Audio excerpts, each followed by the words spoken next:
গরম করে দিচ্ছে, ভালো লাগে না আমার। কুল কুল, এই জন্য তো আমি মাথা ঠান্ডা করার জন্য একটা প্ল্যান করেছি। সেটা আবার কি? চলো, দেখতেই পাবে। যাতে তোমার মাথাটা ঠান্ডা হয় তার জন্য আজকে আমরা এসেছি সোদপুরে শপিং করতে, এবং সাথে আমরা আইসক্রিম পার্লারেও যাব। ও সত্যি?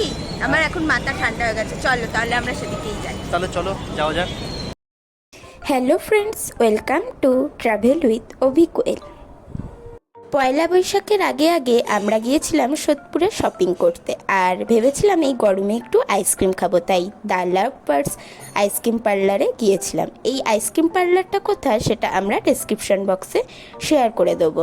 সোদপুরেই এটি অবস্থিত, আর এখানে আইসক্রিমের প্রাইস কেমন সেটাও আপনারা একটু দেখে নিন, সেই লিস্টটা আপনাদের সাথে শেয়ার করছি।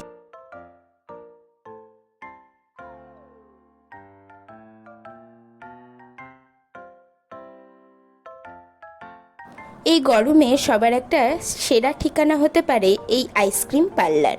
আপনারা এই আইসক্রিম পার্লারের ভেতরের ভিউটা দেখে নিন, কি দারুণ আইসক্রিম পার্লারটা। এখানে গিয়ে আপনারা একটু এসিতে বসে নিজেদের মতো সময়ও কাটাতে পারবেন আর আইসক্রিম খেয়ে নিতে পারবেন। দারুণ দারুণ আইসক্রিম আছে এখানে।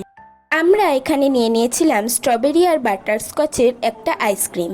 আমার যেহেতু ফেভারিট স্ট্রবেরি আর অভির ফেভারিট বাটারস্কচ, তাই দুটো মিশ্রণে একটা আইসক্রিম নিয়ে নিয়েছিলাম।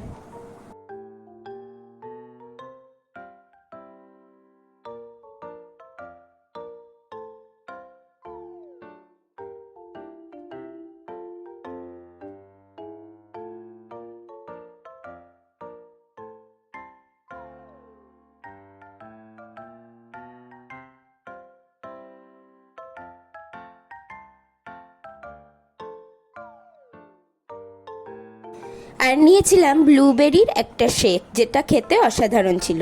দুটোই আমরা খেয়েছি, দুটোই খেতে খুব দারুণ ছিল। আপনারাও একদিন গিয়ে এগুলো ট্রাই করতে পারেন। যাই হোক, আমাদের আইসক্রিম খাওয়া ডান, এবার বাড়ি ফেরার পালা। আজকের ভিডিও এখানেই শেষ করছি, পরবর্তী ভিডিওয় আবার দেখা হবে।